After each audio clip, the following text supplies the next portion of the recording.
चलिए, मंगलवार की सुबह इस हफ्ते का डे 2 और इस हफ्ते दो चीजें इंपॉर्टेंट थी। एक था यूएस ईरान पीस डील, वो निगोशिएशन जिसको लेकर अपडेट्स कल सुबह आ गए थे कि डील सील हो गई। उसके बाद के अपडेट्स कोई इफ्स एंड बट्स तो नहीं, डील के कॉन्टोर्स क्या हैं, यानी कि नियम शर्तें क्या रखी गई हैं, उसको आगे समझने की जरूरत।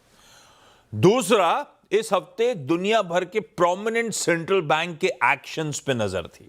हैं बहुत सारे, तीन स्पेसिफिकली सामने रख रहा हूं। आज सुबह 8:30 बजे बैंक ऑफ जापान अपने ब्याज दरों का फैसला सामने रखेगा।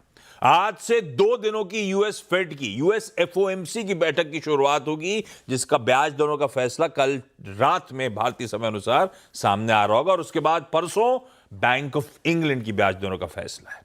पिछले हफ्ते याद रखिएगा, बैंक ऑफ कनाडा ने तो स्टेटस को रखा था, लेकिन ईसीबी ने अपनी दरें 25 बेसिस पॉइंट्स बढ़ा दी थी।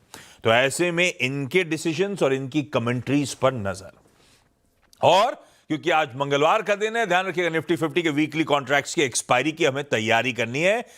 खैर, कल इस हफ्ते की शुरुआत तो बढ़िया हुई, होनी भी थी भाई। यूएस ईरान पीस डील पे रिएक्ट करना था हमको, कच्चा तेल नरम पड़ रहा था, उस पर रिएक्ट करना था, और हमारे ग्लोबल पीयर्स सब बढ़िया कर रहे थे, तो इन टैंडम हमें मूव करना था। तो हुआ क्या, फ्राइडे के उस बढ़िया सेशन के ऊपर कल फिर तेजी के साथ शुरुआत हुई।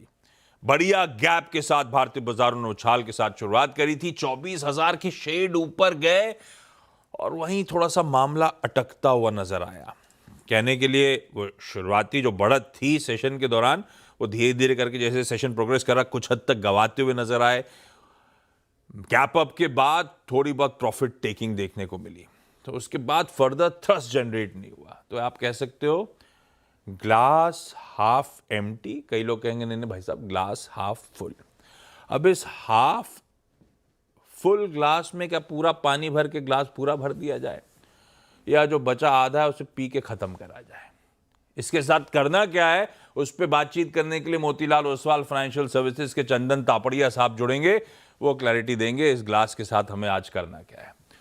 पर पहले ग्लोब के संकेत, ग्लोब के समीकरण आपकी स्क्रीन पर रख देता हूं। गिफ्ट निफ्टी आपकी स्क्रीन पर लेकर डायरेक्टर साहब, बढ़िया 2 पावरफुल सेशंस के बाद आज बिल्कुल फ्लैट ओपनिंग के इंडिकेशंस इस समय आते हुए, जहां कल सेशन की समाप्ति करी थी उसी के इर्द गिर्द हम लोग शुरुआत करेंगे। ठीक भी है, 2 अच्छे सेशन के बाद कंसोलिडेशन का मूड टाइप नजर आ रहा है स्क्रीन पे।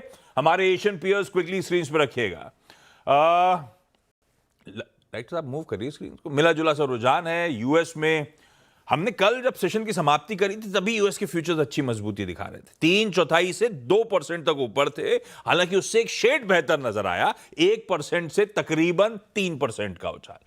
कुछ हद तक तेजी डाइजेस्टेड थी, थोड़ी बहुत एक्सपेक्टेशंस बेहतर तेजी देखने को मिली, पर आज सुबह के फ्यूचर्स लार्जली फ्लैट ट्रेड कर रहे हैं। तब आपकी पहली प्लेट स्क्रीन पर आ जाएगी। हुआ क्या, कहां छोड़ा था कहां मिल रहा है, वो आपकी स्क्रीन पर। शायद यही रीजन है कि लार्जली कंसोलिडेशन का ग्लोबल मूड है। लेकिन हुआ क्या, वो डील के बाद कहीं मैं पढ़ रहा था, आज हेडलाइन भी मेंशन्ड है, इलेक्ट्रॉनिकली साइन कर ली गई है। फिर फ्राइडे को क्यों खुलेगा, इफ्स एंड कॉन्टोर्स क्या है? एक कह रहा है हमें बहुत पैसा मिलेगा, दूसरा कह रहा है ना कौन से पैसे की बात हुई है? भाई साहब चल क्या रहा है पहले ये बताओ।